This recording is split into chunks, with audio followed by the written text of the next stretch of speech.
Veteran newsman Ron Kay has turned into a citizen watchdog, now exposing CRA fraud and cronyism that is plaguing these California state agencies.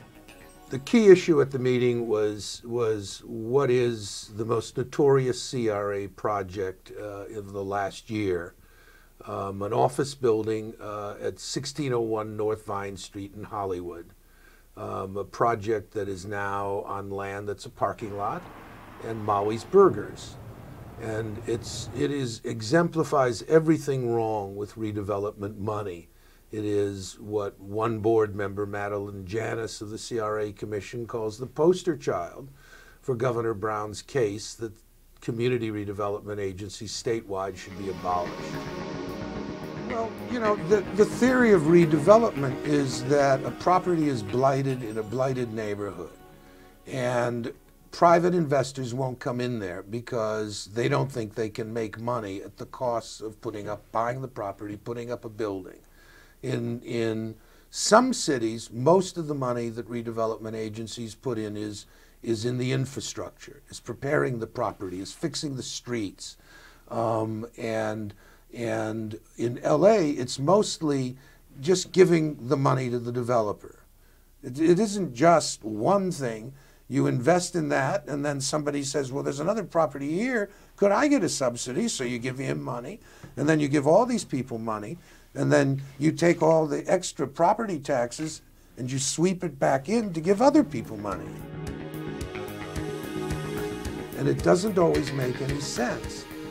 Especially in a city that has 30% unemployment in the south side, 30% unemployment in the east side, vast areas of the valley with poverty and rising everywhere. We're not attacking poverty. We're enhancing the value of other developers' properties that they were in fact subsidized to build. So you start getting the developer community, the business community, the labor community, and then you tie it all together with political operatives. All the increased tax dollars of property taxes stay with the Community Redevelopment Agency instead of going to the state and being apportioned by formula. That money would otherwise go into the general fund to hire cops, to open libraries again that are now closed and only operating 5 days a week, that would restore fire services, that would put money back into the schools, that would hire back the teachers we've laid off, that would maintain the core services of a city. And on top of that, when you build high-density projects in Hollywood, they demand more public services, more cops, more firefighters, more street cleaning, more of everything. So you're not only taking the money that would serve everybody in the city to serve the few, but then you're taking more money from the general fund to serve the few because the demand for services is higher because of the density. In LA, it's so overwhelmingly into areas like Hollywood and downtown, overwhelmingly take most of the money. There's 29 other project areas of the CRA, but they get very little money. The council president, that's his district. Is that the reason why there's such a concentration of these things? Is this politically influenced? Well, there's no question about it. The CRA is a political instrument. On the day they were considering this particular project, there were 6 grants of over $4 million in Koreatown and other sections of Herb Wesson's district, who just happens to be up for re-election.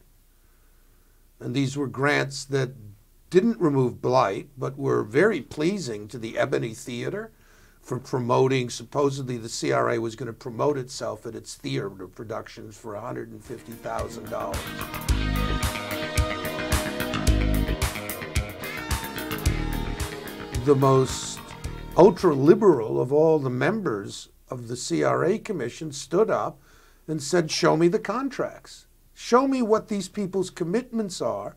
Show me what the terms of these deals. Well, they don't have any. There were no terms. This was just an idea rushed onto their agenda, which is typical. The staff is so corrupted by processes over such a long time that they get away with double talking and giving softball answers to questions and rarely are asked hard questions. In this case, they were asked, show me the contract. And there weren't any. There were utterly no documents to say, so what is this community group going to do with $500,000? Well, what we're going to do is we're going to fix this and we're going to fix that. So if they don't fix it, do we have, well, no, we haven't done that yet. We haven't really pinned it down.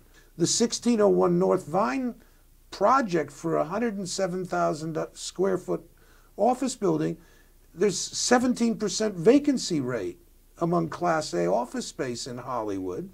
And it would only take businesses from Santa Monica, Burbank, Glendale, and surrounding communities if they're ever able to fill it, although his price tag per square foot is $4.50 per square foot, which is 50% more than anybody else is getting in Class A office space in Hollywood. So his figures for why this is a good deal and why it will ever work don't make sense to anybody but Hal Koterski, the bankrupt developer of Albuquerque Studios and all these other things. And so they're fueling the issue.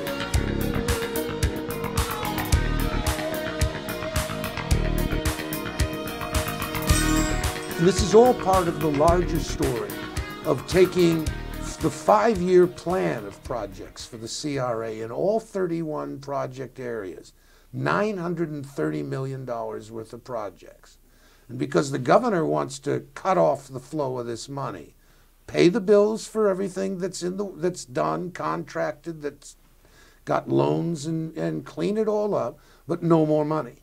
The money would go back to the state, which would give it to the cities for police and fire and whatever's needed, to the schools for what's needed, and use it to balance the budget. They've taken their 5-year plan and poured cement on it so that the $930 million can't be touched, so that the governor's plan to fix California in 5 years would not be able to draw on what is $1.7 billion a year.